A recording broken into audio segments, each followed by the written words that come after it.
There's something about baptisms that always brings out the fakest version of my family. You'd think a sweet church ceremony followed by lunch and laughter would be a time for peace, maybe even a chance to put the drama aside. But in my family, it's like everyone scrambles to look holy on the outside while sharpening knives under the table. I knew that going into my niece's baptism last Sunday. What I didn't expect was for my aunt to lean in halfway through the ceremony and whisper, with that syrupy venom only she could master, "It's sweet you showed up, even though nobody wanted you here." My name's Caleb.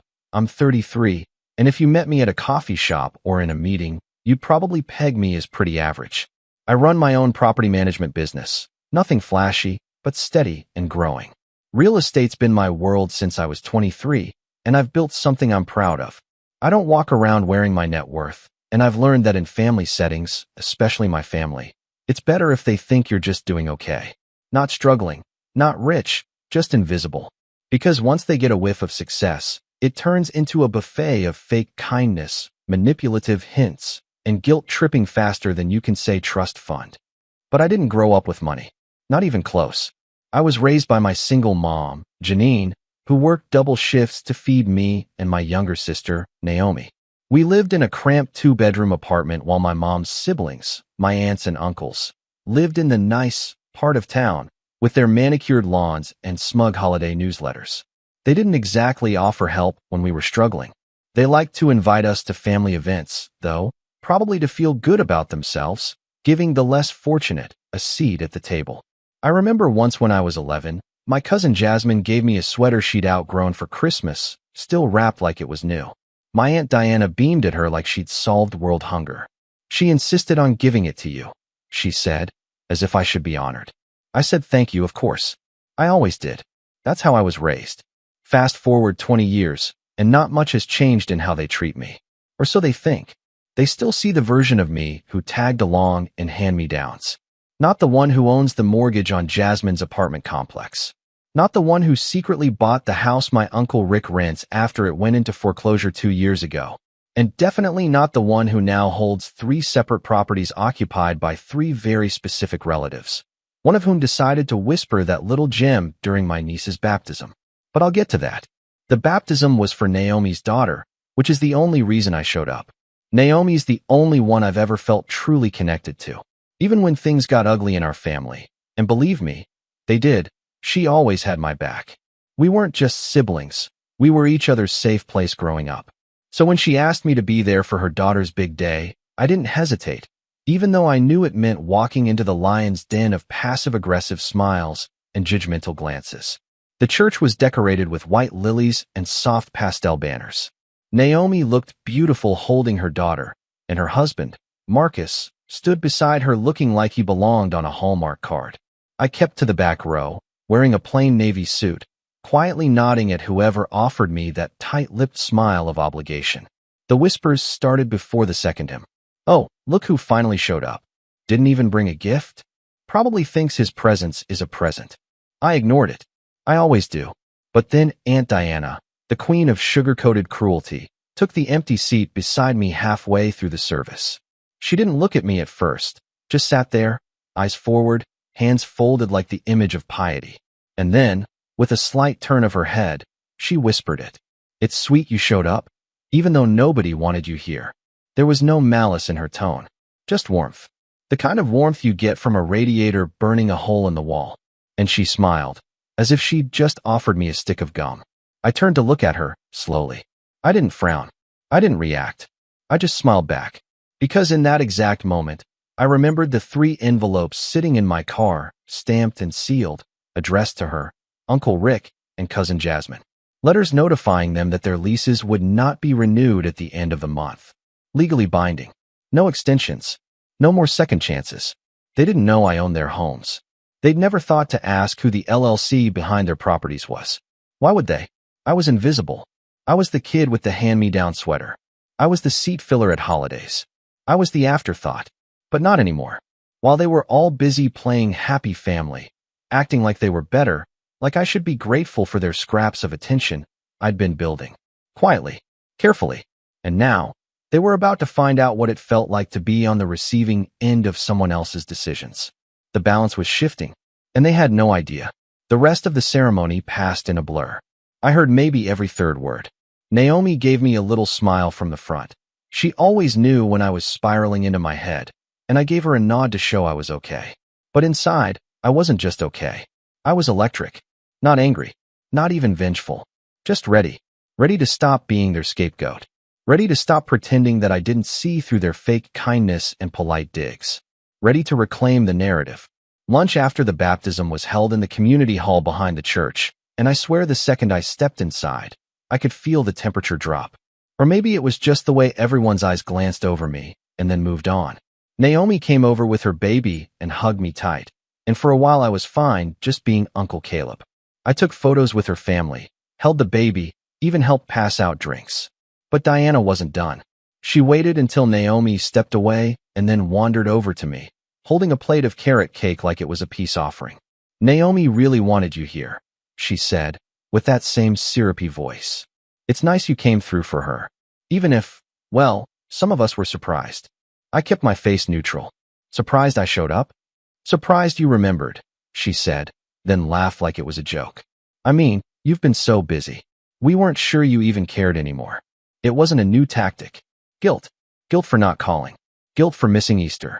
Guilt for not sending a birthday card to a cousin I haven't spoken to in a decade. They like to pretend I drifted away, that I just grew distant and cold. Not that they pushed me out of every conversation, mocked me behind my back, excluded me from every adult table. Not that they told me, to my face at a family dinner once, that I'd never be more than my mother's pity case. But sure, I just forgot to call. I looked at her, took the plate, and said, "You're right. I have been busy." She raised an eyebrow. With what? That's when it hit me. The timing. The look on her face. She didn't know. Not yet. And then I remembered. Her lease was up in exactly 34 days. I smiled again, but this time there was something behind it. "I guess you'll find out soon." She looked confused for half a second, then plastered on another fake grin and patted my arm like I was a toddler trying to sound grown-up. "Oh, Caleb, you always were so mysterious." And then she walked away. I stood there, staring at the cake I didn't want, heart pounding, not from nerves, but from anticipation. Because the letters were already in the mail. And this time, they'd be the ones wondering what happened. But it was just beginning. If you've ever watched a dam slowly crack, you know the sound it makes. That subtle, groaning creak, like something ancient trying to hold together under pressure that just won't quit. That was me for the last few years. A quiet crack here, a flex of the foundation there. And the day of my niece's baptism, that was the sound of water finally rushing through. After that whispered insult from Aunt Diana, I told myself to stay calm. I told myself the letters were already in the mail, that justice was already on its way. But I hadn't counted on how much worse things could get in just one afternoon, or how deep the rot really went. The post-baptism lunch moved from fake smiles to full-blown snubs in record time. People acted like I didn't exist, or worse, like I was some outsider crashing a private event. Aunt Diana floated around like the Pope at Easter, greeting guests and fake laughing at every comment, while casting occasional glances at me like I was the help. At one point, I was standing by the buffet table when Uncle Rick walked past me without a word, but I heard him mutter to his wife, "Didn't know they let strangers in the family room." Naomi saw me flinch. She always sees it, even when I try to hide it. She was coming over, baby in her arms, when her husband Marcus intercepted her and pulled her aside. I could only catch bits and pieces, something about keeping the peace and not letting Caleb make it about him. Make it about me?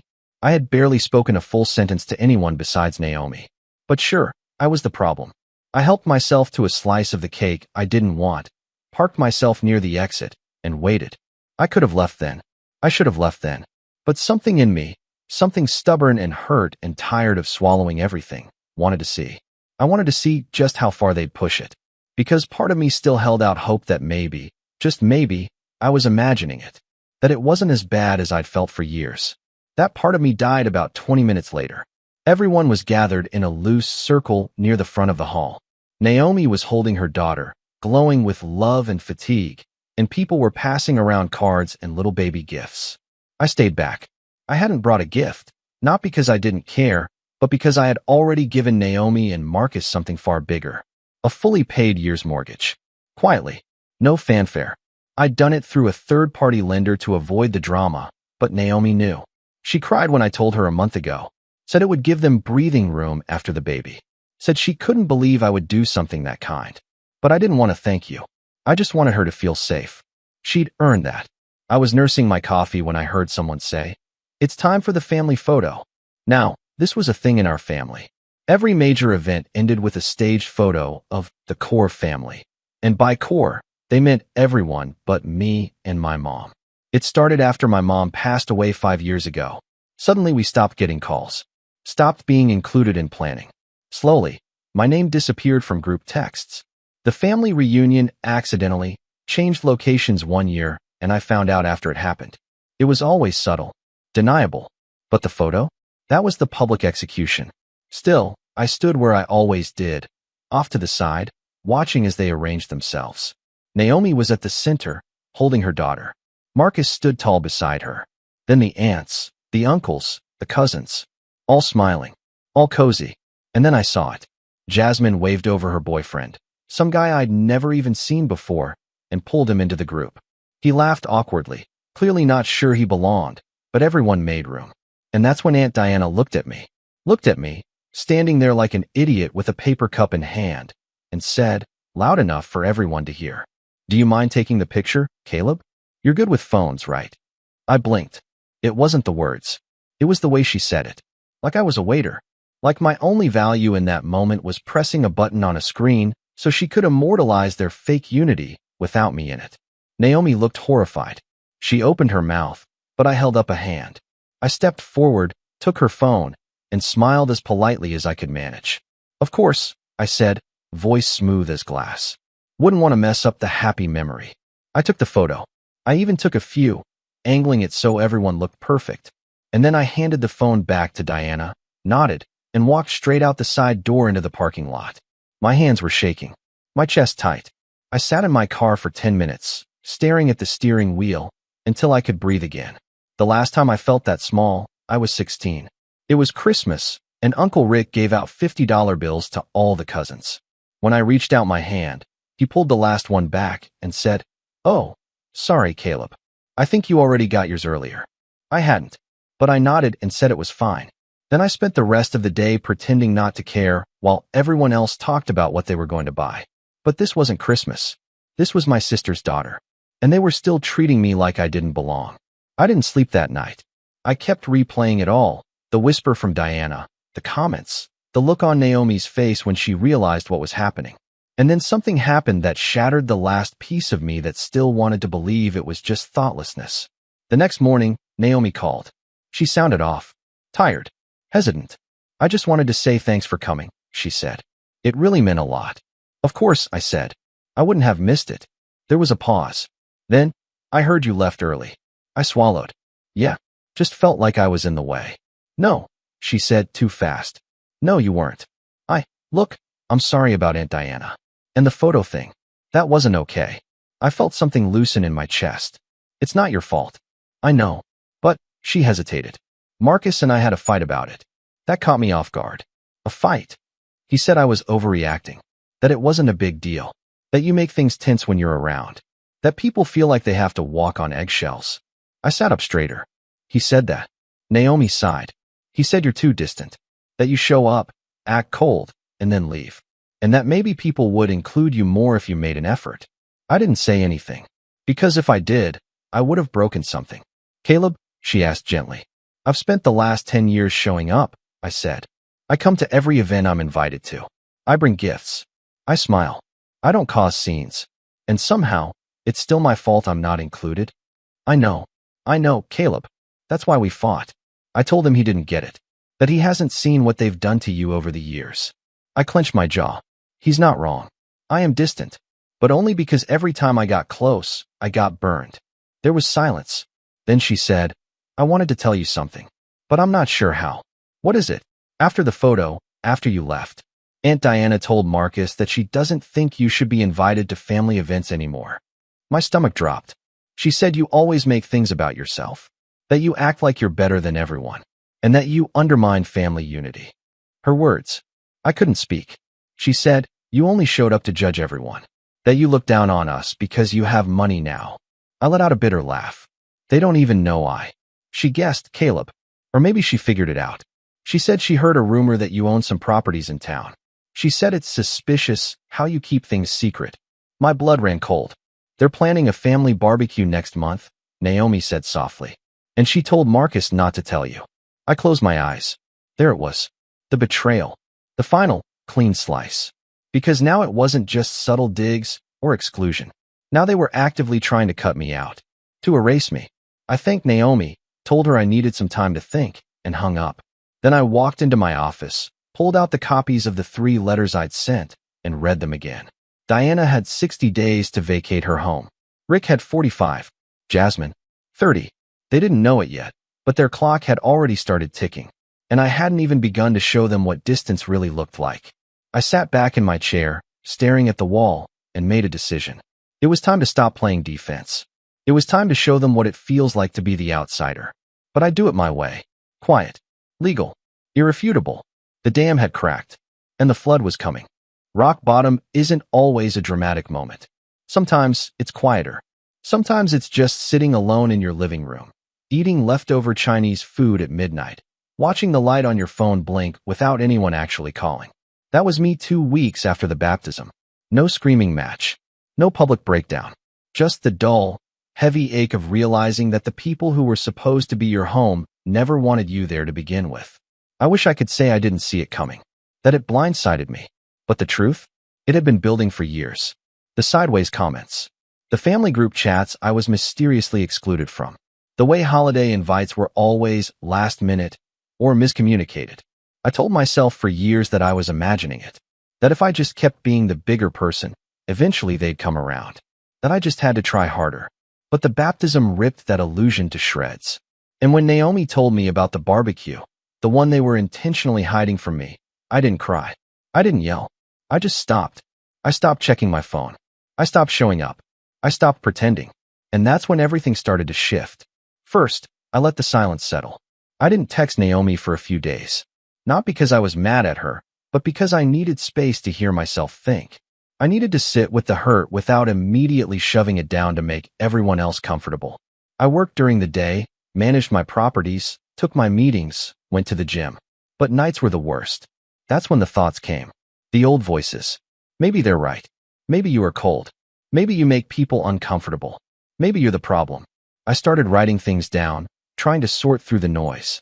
Not journaling, exactly, just dumping thoughts into a Word doc, like I was testifying to myself.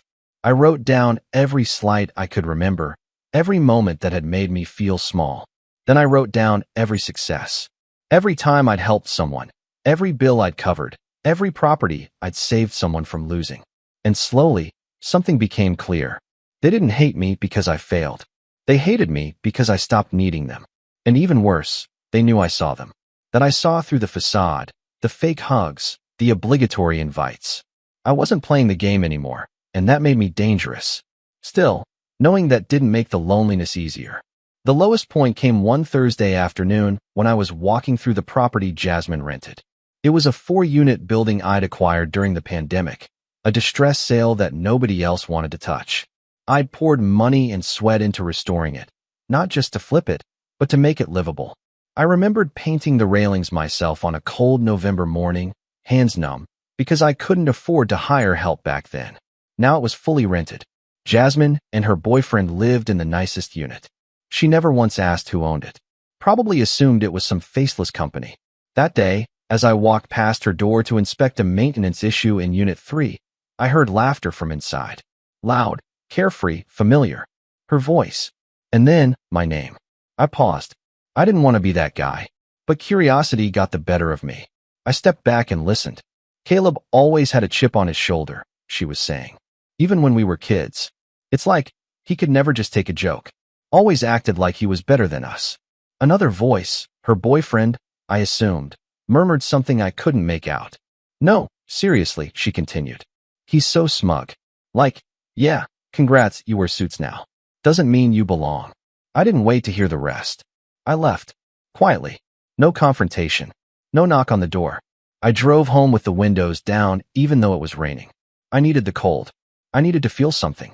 That night, I sat in the dark and stared at the ceiling for hours. I thought about my mom, about how she used to tell me, "Some people hate seeing you shine because they're still sitting in the dark."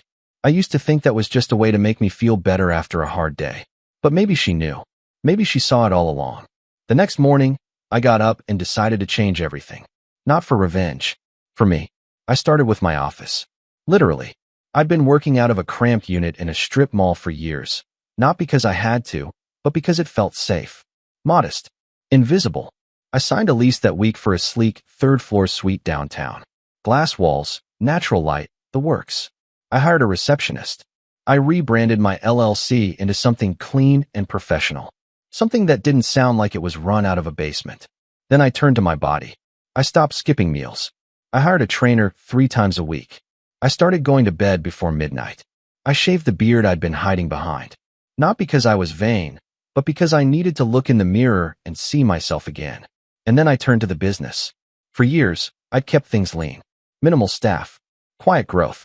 But now I started expanding. I hired a property manager. An in-house bookkeeper. I updated my systems. Created a website. I stopped apologizing for my success and started embracing it. And as I rebuilt, something else started happening. Something I hadn't expected. People outside the family started noticing. Clients referred their friends. Old business contacts reached out. A local magazine ran a feature on up-and-coming property developers, and my name was included. It wasn't flashy, just a paragraph. But it felt like oxygen. I framed it and hung it on the new office wall. Naomi called a few times during this phase, and I always answered. But I didn't initiate. I needed her to know I still loved her, but I also needed her to see what it looked like when I stopped chasing people who only met me halfway. Then, about a month after the baptism, I got a voicemail from her. "Hey, Caleb, I don't know if you've heard, but Aunt Diana got your letter." She called Mom in tears. Said someone's trying to evict her, and it's all a big mistake. I didn't say anything. I didn't know what to say. Call me. I didn't call right away. Instead, I went for a walk. It was warm that day. Clear skies. I passed a kid selling lemonade on the corner and bought 2 cups. Gave him a 10. Sat on a park bench with both cups in hand, one getting warm, thinking about the boy I used to be. The one who took a sweater wrapped as a gift and said thank you. The one who said, "It's fine," even when it wasn't. The one who waited years for a family that never wanted to understand him. That boy deserved better. So I went home, called Naomi, and said what I'd been holding in for years. I sent the letters. She was quiet. I thought so. They don't know it's me. Not yet. But they will soon. A pause. Then why now? I exhaled. Because I'm tired, Naomi. I'm tired of waiting for them to change. I'm tired of being the outsider. And most of all, I'm tired of pretending I don't have the power to stop them from stepping on me. Another silence. Then she said, "I get it." And somehow, that meant everything. That night, I slept like a stone. I didn't feel guilty. I didn't feel vengeful. I felt clear. It wasn't about hurting them. It was about choosing me. Choosing the boy who'd been told he wasn't enough. The young man who built something out of nothing. The adult who was done being polite to people who weaponized kindness. They'd made their choices. Now it was my turn. The next morning, I drafted 3 new letters. Formal notices of property ownership transfers. Updating my LLC's public record so that my name appeared front and center. Then I sent each tenant a final warning. 30 days left. No exceptions. No appeals. And for the first time in years, I didn't second-guess myself. Let them squirm. Let them wonder. Because this wasn't the end. It was only the beginning. And I was done hiding. Revenge is never just about anger. Not real revenge. Real revenge is a slow, deliberate chess game. You don't storm in with fireworks. You make your moves in silence, smiling, while your opponents still think they're winning. That's the mindset I slipped into after I reclaimed my voice, my confidence, and, most importantly, my leverage. Because for the first time in my life, I wasn't reacting to what my family did. I was planning, and the board was already set. They just didn't know they were playing. It started with the letters.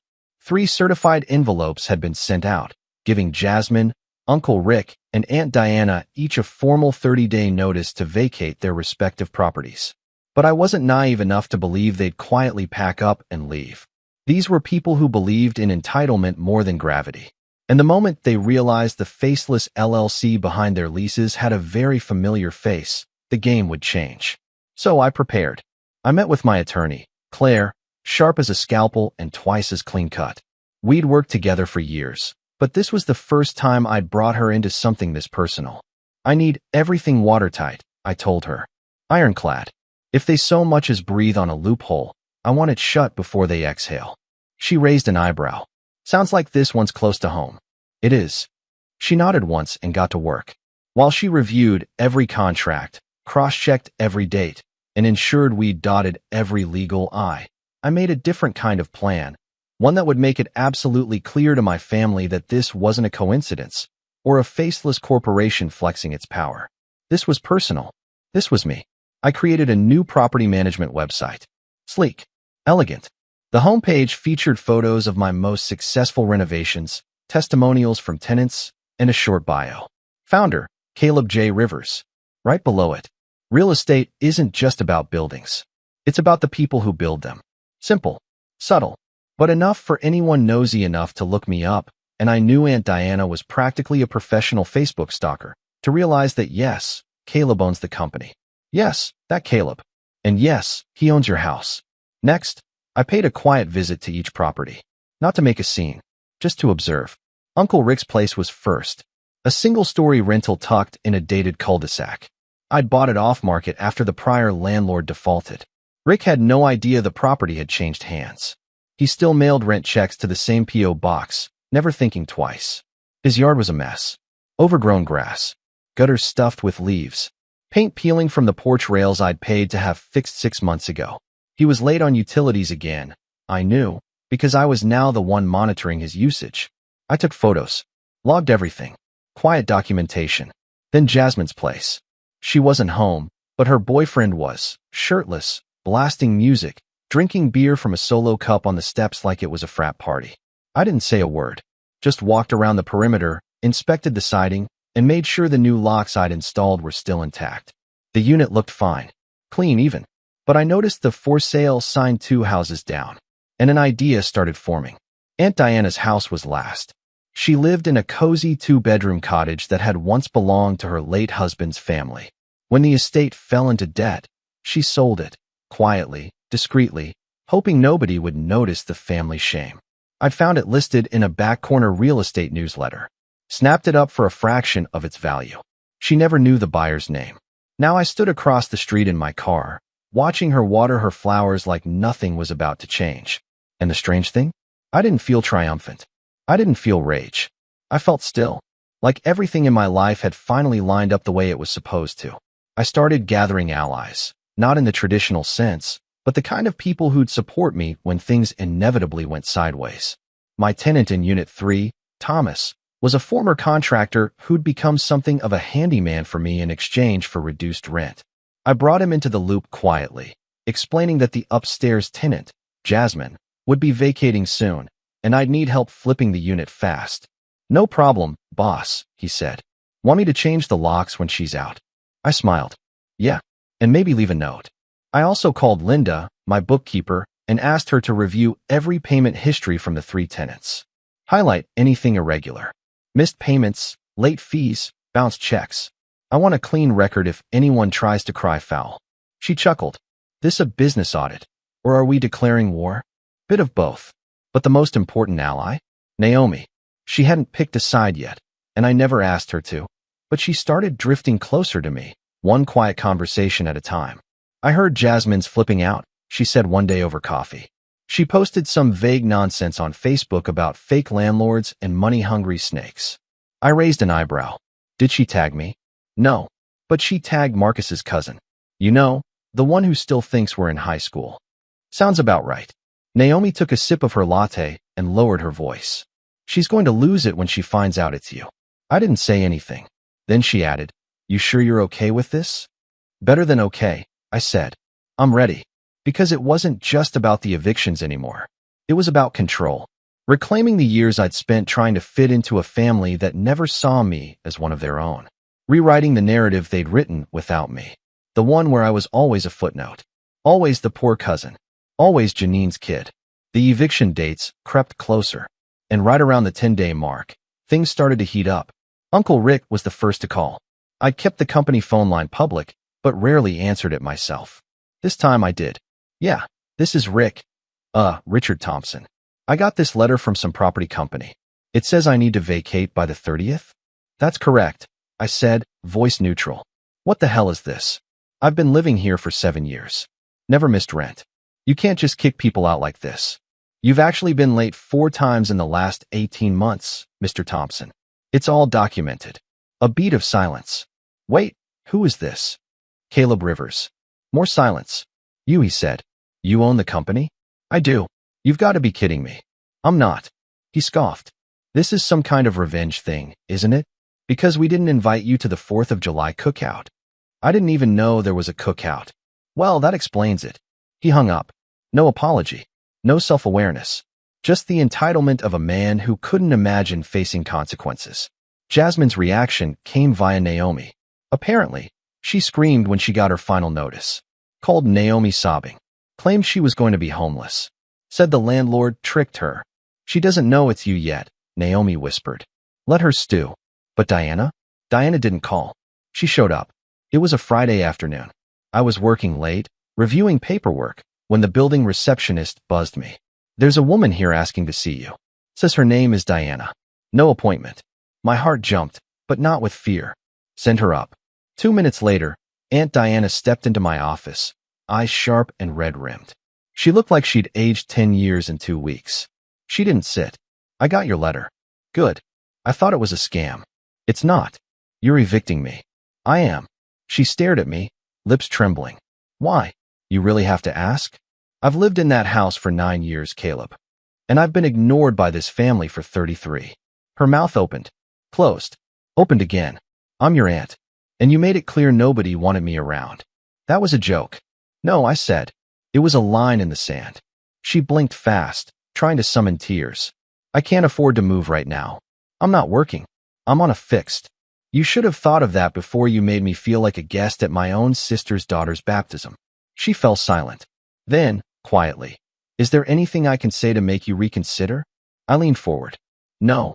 She stood there for a long moment. Then she nodded, turned, and walked out. No threats. No last words. Just silence. But I knew it wasn't over. Not yet. Because the final move, the one that would make everything crystal clear, that was coming. And when it did, they'd never forget who they tried to erase. Revenge doesn't echo like thunder. Not when it's done right. It doesn't announce itself with flashing lights or screaming matches. No, the most satisfying revenge is quiet.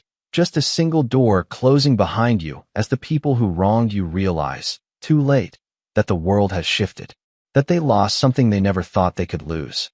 And that's exactly how mine played out. It started on a rainy Tuesday. The 30-day mark had arrived. I stood in front of Jasmine's unit just after 9 a.m., clipboard in hand, rain beating on my jacket. Thomas, my contractor-turned-ally, stood beside me. We didn't say much. We didn't have to. He handed me the key. I already changed the locks this morning, he said. Place is empty. Completely. Cleaned out. They left sometime over the weekend. Didn't even bother to call. I nodded. Smart. Means they knew they had no case. I stepped inside and took a breath. Jasmine's unit had always smelled like too much perfume and scented candles. Now it smelled like fresh paint and potential. She hadn't trashed the place, surprisingly, probably hoping to get her deposit back, though we both knew that wasn't happening. There were still some traces of her.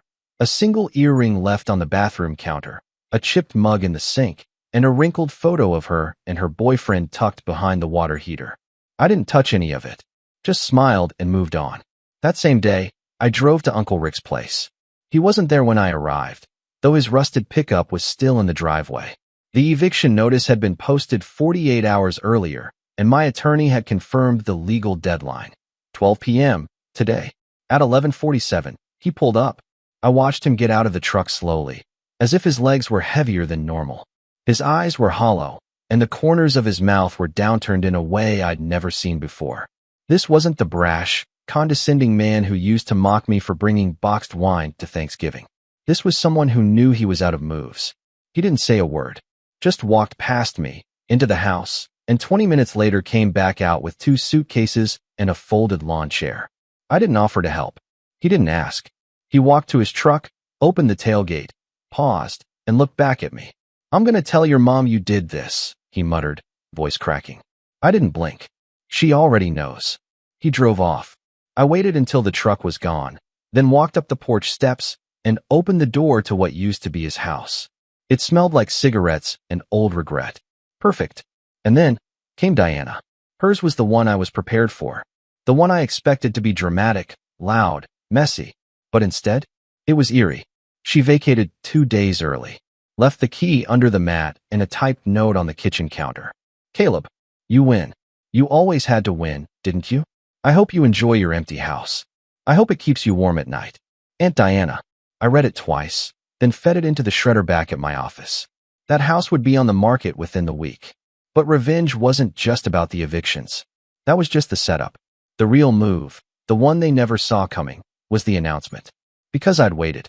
I'd kept my name off the LLC, off the lease documents, off the property records.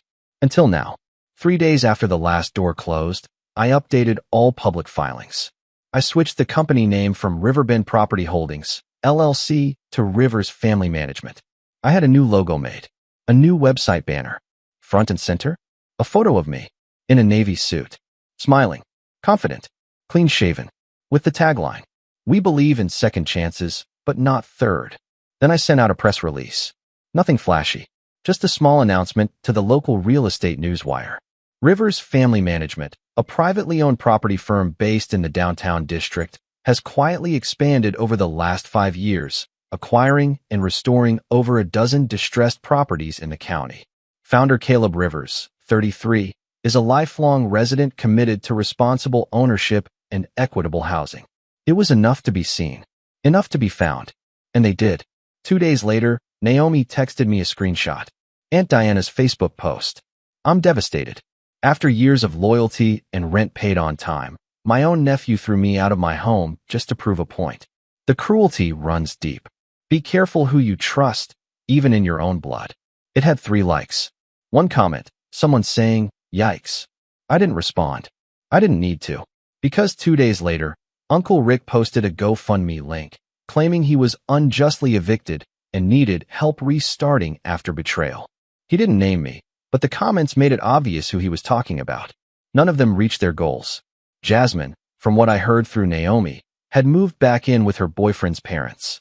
She'd applied for a new apartment across town and listed her previous landlord, me, as a reference. I declined to comment. But it wasn't all fireworks and fallout. There were quiet moments, too. Like the night Naomi came by my new condo, a place I'd been hesitant to show anyone, especially family, and brought takeout. We sat on my balcony overlooking the city, legs tucked under us, sharing fried rice and grilled chicken from styrofoam boxes. She didn't speak at first, just chewed, slowly, like she was turning something over in her mind. Then she said, "I think they hate you more now because you made it look easy." It wasn't. I know, but they'll never admit that. I looked at her. "Do you hate me for what I did?" She laughed softly. "Are you kidding? I wish I had half your guts. I didn't do it to be brave." "I know." She set down her chopsticks. "I just want to say thank you for always showing up, even when they didn't want you there." We didn't hug. We didn't cry. But something in that moment healed between us. A knot that had been tightening for years finally came undone. And as word spread, the rest of the family fell into a kind of awkward silence. No confrontations, no apologies, but no invitations either. I stopped being tagged in family photos, stopped receiving texts on birthdays. They let me fade out, the same way they tried to for years. Only this time, it was my choice. But here's the thing. I didn't feel lost. I felt light, like I'd finally stepped off a stage I never auditioned for. Business kept growing. The 3 newly vacated properties were renovated and filled within the month, with grateful tenants who paid on time and respected the space. I started mentoring a few younger guys trying to get into real estate, hosted monthly Q&As at the local business center. My name started circulating in the right rooms, not because I chased it, but because I earned it. And one afternoon, while I was having lunch in the city, I saw Diana sitting alone at a cafe window, hair tied back, wearing sunglasses, stirring her tea slowly, as if she had nowhere to be. She looked up, saw me, and for a moment, I thought she'd wave. But she didn't. She looked away. And you know what? That was enough. I didn't need an apology. Didn't need vindication. I had everything I needed. And they They had to live with the echo of their own decisions. Every party they didn't invite me to, every smile that didn't reach their eyes, every whisper behind my back. That was their inheritance. As for me, I kept building, kept showing up for myself. Because sometimes the best revenge isn't just taking back what they tried to steal. It's realizing they never had the power to define you in the first place. And now they never will. While they played family behind closed doors, I built an empire with the keys they handed me in silence. And now, I don't knock anymore.